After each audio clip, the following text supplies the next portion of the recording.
Hey guys, welcome back to part 2 of our Everything Elbow series. And this time, again, we're talking medial and lateral epicondylitis, or golfers and tennis elbow. If you remember from our previous video, we went over the anatomy of what is actually going on, where these muscles are attaching, and what's creating this tension and pain that's going on in your elbow. So now we're going to talk about how we can treat this. Well, in the office, it's actually pretty simple. We combine shockwave therapy and dry needling in order to improve blood flow to this area, get muscles to relax, reduce some of those pain signals, increasing our endorphins, and then we work on strengthening the elbow. So when we needle in here, if we're working with medial epicondylitis, what we want to do is we want to place needles into these flexor muscles, so into the muscles on your front side of your forearm. We stimulate those with our TENS unit. We get a muscle contraction, increase endorphins and blood flow to help repair. And then we run shockwave over the insertion point where these muscles are actually attaching into the epicondyle. Again, trying to improve blood flow, break down some of that scar tissue, get rid of that chronic inflammation. Chronic inflammation is very unique because we hear inflammation and we think bad, but acute inflammation is actually good. That's how our body heals, right? We're designed to build this inflammatory compound up and so that we can actually repair the tissue that's been damaged. But chronic inflammation is totally different.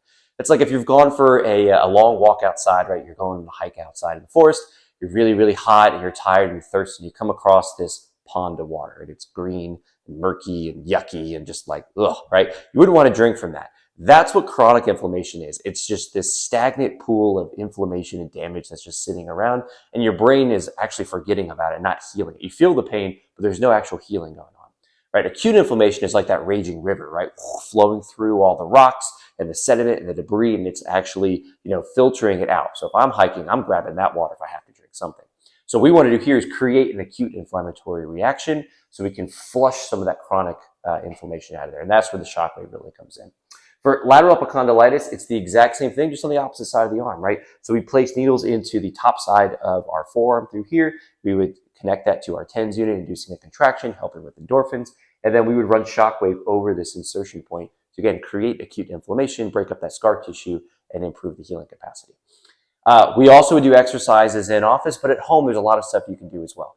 Now, most people think they need to stretch, and although stretching can be helpful, it's really not going to help with the tendinitis specifically because it's not a muscle issue. That's the problem. It's tendons, right? So we need to strengthen tendons. And if you remember again from our previous video, we talked about calf and foot. We have to put tendons under load in order for them to heal. So there's a couple ways that we can do this. Band is preferred. I like a band. It allows us to give a consistent strength curve whenever we're exercising. And it's really easy to make this more challenging and progress it as we get stronger. So you can do this standing. I'm going to do it seated just because I can control my movement a little bit better. So if I'm working lateral epicondylitis, right, it is my extensor muscles that I need to work on.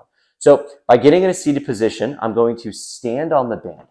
Now, I want to get this pretty tight. I want to have a bunch of weight on this because I'm actually going to be doing an exercise in 3 different phases. We're going to work isometric, we're going to work eccentric, and then we're going to work concentric. So isometric exercises are where the muscles don't change length, okay? Eccentric exercises are when muscles contract by lengthening or resisting movement. And then concentric is our typical exercise we think of where we're actually shortening a muscle through contraction. Now, in the eccentric phase, we're about 60% stronger than our concentric phase, right? So if you think about grabbing a weight, right? Sometimes lifting the weight may be difficult, but you can control it coming down, or you can hold it even in an isometric state a lot better than you can with trying to shorten that muscle up. So we want to get it pretty heavy.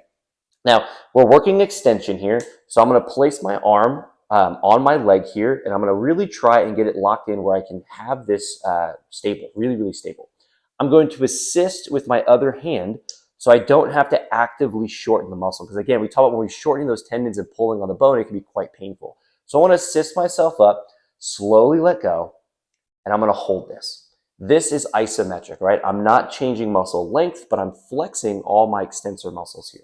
Now, I would hold this for about 5 to 10 seconds, making sure I'm breathing the whole time. Actually, if you hold your breath during isometric exercise, you can spike your blood pressure. So we want to make sure that we're breathing consistently through this exercise.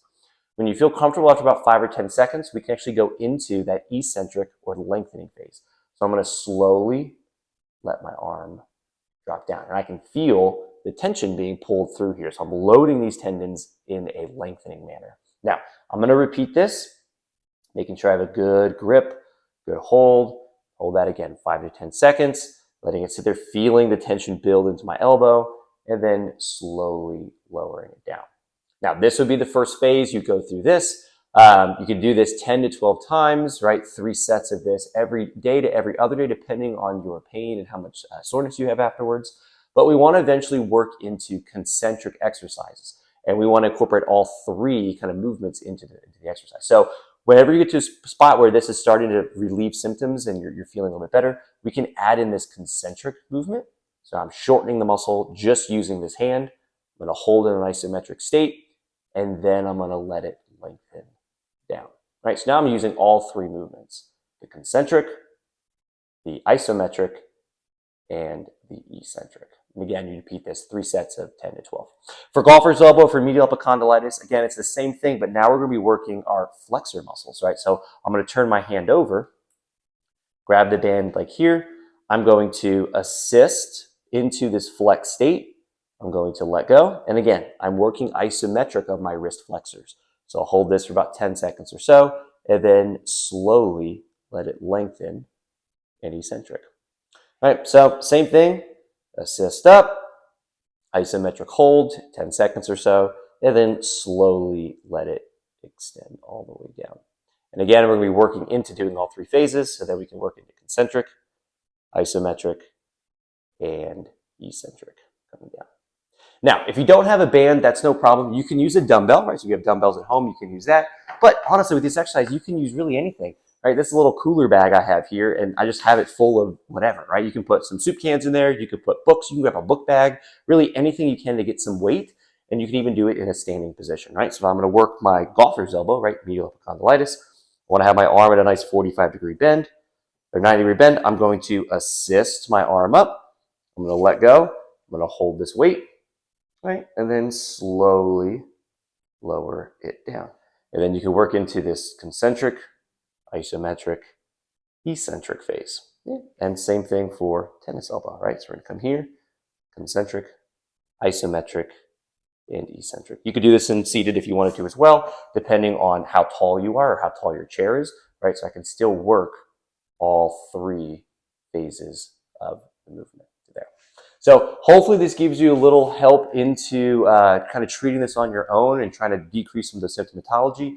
If you're still feeling that pain in the elbow and we need to get a little bit more healing in there, give us a call, schedule an appointment. We'd love to get you set up with some shockwave and dry needling to really bolster that healing capacity.